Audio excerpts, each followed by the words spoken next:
এটা হলো চলমান জের ছক, তারিখ, বিবরণ, জাবেদা পৃষ্ঠা, ডেবিট ক্রেডিট, জের ডেবিট ক্রেডিট। এটা হলো আমাদের কোন ছক? চলমান জের ছক। এখন আমাকে খতিয়ান করতে বলবে, যে খতিয়ানই বলুক আমাকে সেটার নাম এখানে লিখতে হবে, যে কোন হিসাবটা তৈরি করতে বলছে।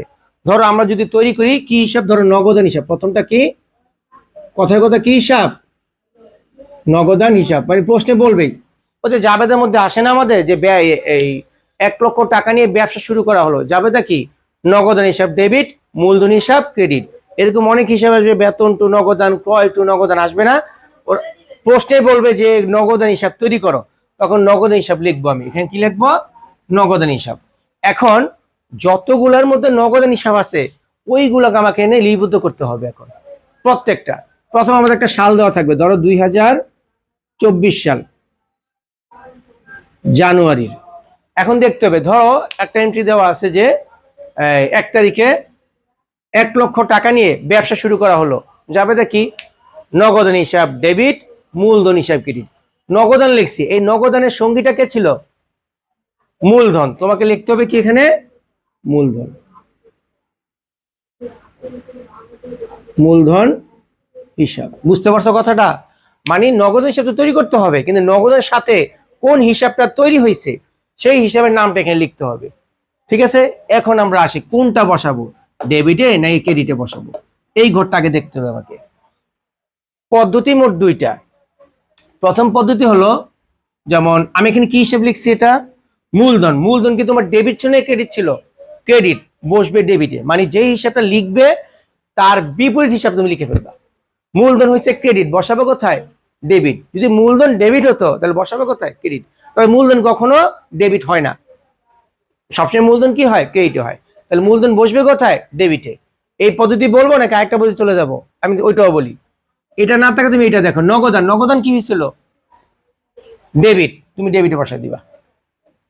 দুইটা পদ্ধতি, যে হিসাবটার নাম লিখবা এটা যা হবে, যদি ডেবিট হয় ক্রেডিটে বসাবা, ক্রেডিট হয় ডেবিটে বসা দিবা। ঠিক আছে, এইটাই আমরা শিখি। মূলধন হিসেব কি বলছে? ক্রেডিট, বসবে কোথায়? ডেবিট। টাকা একটা ধরে নিলাম আমি 1 লক্ষ টাকা। কত?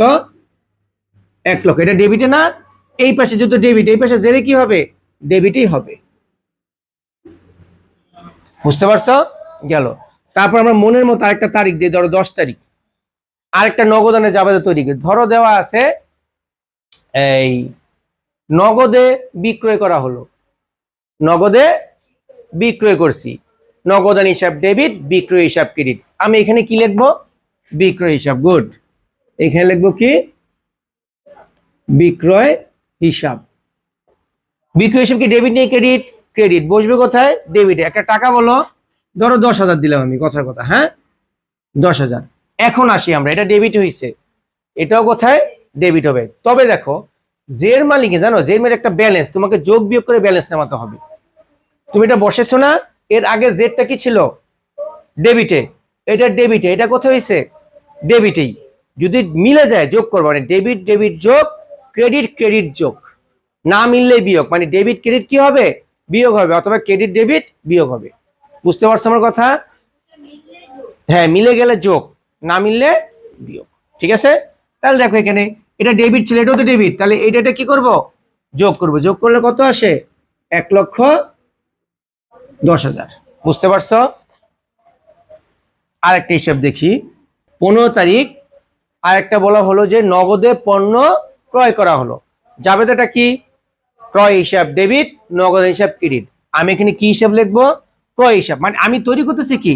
নগদান। এখানে তো নগদান লেখা যাবে না, নগদানের বিপরীত কি আছে তার হিসাবটা লিখবো আমি। এখানে লিখবো কি? ক্রয় হিসাব। টাকা ধরো 20,000 টাকা। ক্রয় হিসেবে কি ছিল অ্যান্সারে আমাদের? ডেবিট, বসবে কোথায়? 20,000 টাকা। আচ্ছা, এখন জেড এর দিকে আমি তাকাই, জেডটা কোথায় ছিল? ডেবিটে, বসেছি কোথায়? ক্রেডিটে। যোগ নাকি বিয়োগ? বিয়োগ। 1,10,000 থেকে 20,000 বিয়োগ দিলে কত আসবে? 90,000। বুঝতে পারছো? তার মানে এখন যতগুলো এন্ট্রি আসুক, আমরা বক্সের ভিতরে যে হিসাবটা লিখবো ওইটা যদি ডেবিট হয় বসাবো ক্রেডিটে, ক্রেডিট হলে ডেবিটে। লাস্ট ঘরটা বসবে, তোমাকে জেড দেখতে হবে। ডেবিট আর ডেবিট হয়ে গেলে, অথবা ক্রেডিট ক্রেডিট হয়ে গেলে যোগ, আর যদি না মিলে ডেবিট ক্রেডিট বা ক্রেডিট ডেবিট এটা করতে হবে বিয়োগ। যেমন এখানে ডেবিট ছিল, এই যে এটা ডেবিট ছিল, এটাও ডেবিট হয়েছে যোগ, এটা ডেবিট এটা ক্রেডিট, এটা করছি বিয়োগ। তার মানে বুঝতে পারছো খতিয়ান করতে হলে আমার কি করতে হবে? আগে অবশ্যই সর্বপ্রথম আমাকে জাবেদা জানতে হবে, কারণ জাবেদা না জানলে কিন্তু হবে না।